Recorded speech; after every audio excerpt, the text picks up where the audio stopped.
I've never felt the system was as broken as what I felt when I was actually inside of it watching. And this is what cancer patients tell me when they come to me is they're shocked at just how bad the cancer system is.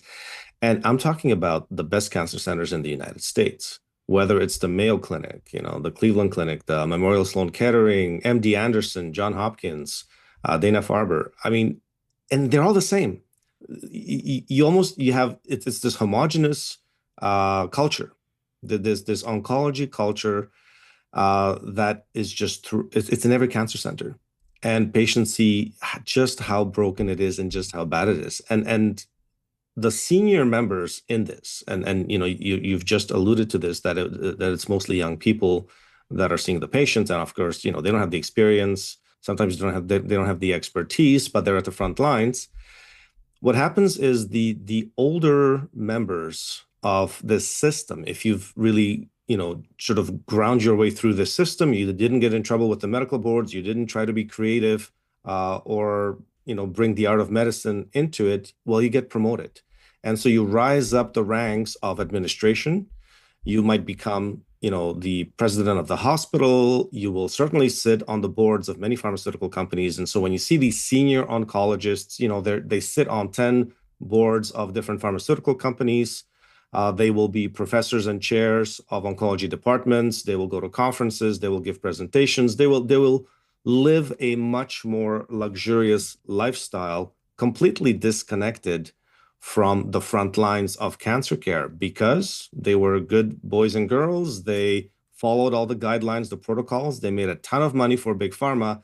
And so they get rewarded. There is this reward system. You get rewarded with promotions. You get rewarded with high positions.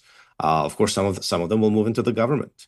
Dr. Fauci, how many patients do you think Dr. Fauci has seen in the last 20, 30 years, as a career bureaucrat? We do see these, a lot of these doctors become career bureaucrats, sitting at top positions in universities, hospitals, and so on. So, yeah, it's tragic what has happened. And really this assessment of cancer care being almost third world in the United States, I'd even say it's worse than that because what I see, the cutting edge investigation into other treatments like the repurposed drugs, like ivermectin, fenbendazole, mebendazole, that's happening in the third world. That's a good point.